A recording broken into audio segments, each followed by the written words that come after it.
Hey everybody, it's Ron Henry's HowTos. I'm going to show you how to make chicken chimichangas. Let's get straight into it. Alright, so we're going to start off with one brown onion, obviously peeled. Now there's two ways you can do this. You can either slice it thinly, or you can chop it finely. Personally, I prefer to thinly slice it, because then you feel more of the texture in it. Once the onion's done, we'll bring across a red pepper. I'm just using a long one. Slice. If there's any seeds, take them out. If there's a little bit, that's fine. And we want to thinly slice this as well, or once again you can chop it finely.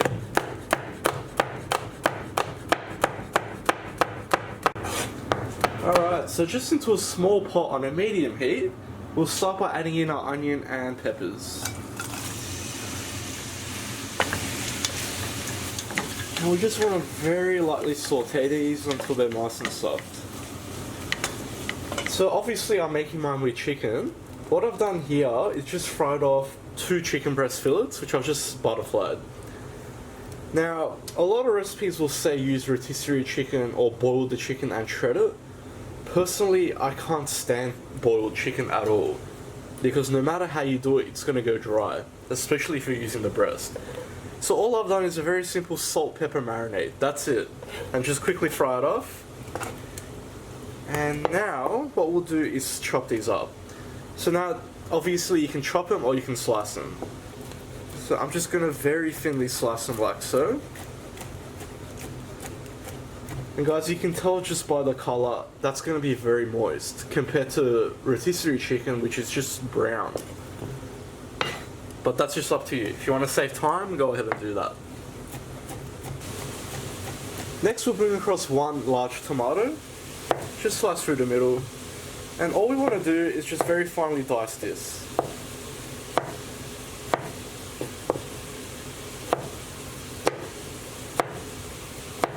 Just like that. So once everything's done and it's softened up, we're going to add in about 3 crushed garlic cloves, and we'll add in our chopped tomato now. Now we'll start to season this by adding in 1 teaspoon of salt, half a teaspoon of black pepper, 1 teaspoon of ground chilli, 1 teaspoon of ground cumin, and I'm also going to add in about 2 tablespoons of chopped up coriander. I'll give that a mix through, and this will be smelling very fragrant now. What we'll do now is add in our chopped up chicken.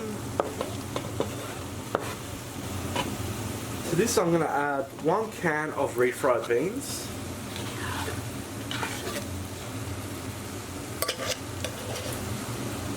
we'll add in half a cup of chicken stock, and just mix all of that through.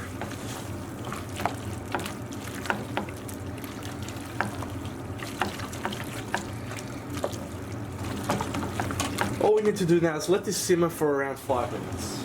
Alright guys, so once it's started to thicken up like that, we can go ahead and turn the heat off for this. So what we'll do now is let that rest there and start to preheat your deep fryer to 180 degrees Celsius. If you don't want to do this, you can shallow fry them, but it's not the same.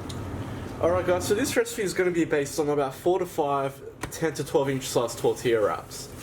Now, you'll find that they are a bit hard, so the trick is to just quickly put them into a microwave for about 10 to 15 seconds each, or just put them into a frying pan, both sides about 5 or 10 seconds. This will just make them very soft. So guys, we'll work on these one at a time. So once they're nice and soft like that, what we're going to do is spoon in our mixture. Now don't go too heavy on it either. As I said, the recipe is enough for about 4 to 5. So just roughly estimate how many you can make.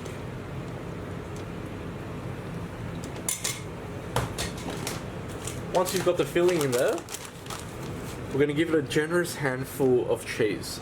I'm just using shredded cheddar cheese for this. You can use whatever you like. Now starting at this end, fold it over like that, and just carefully push it back, just so it's nice and tight. Then each end like that we're going to fold over, then we're going to fold once, and we're going to fold once more, so the seam ends up on the bottom like that. And that's one ready to be fried. Now, of course, when you go to deep fry these, make sure you put it this way in, so the seam's facing down. If you do it the other way, it's going to open up, cause a massive mess. Alright guys, so we'll go ahead and put these straight in. So I'm just going to cook 2 at a time.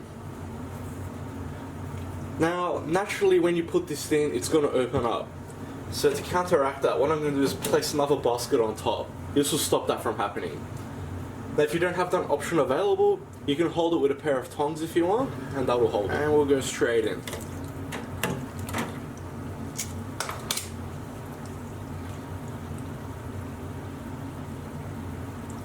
Now as for cooking time, this shouldn't take longer than about 2 to 3 minutes. Everything is cooked, all we're really doing is browning the outside, and of course melting the cheese. Alright, so we're at the 3-minute mark now.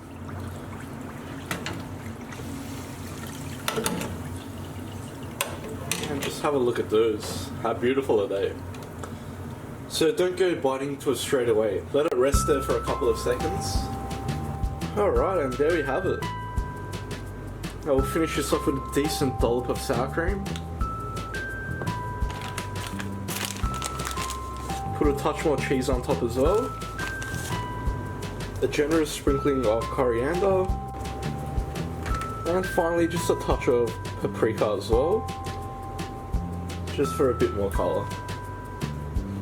Just have a look at that. Now I'm not going to be slack, I won't end it there. I'll show you what it looks like on the inside.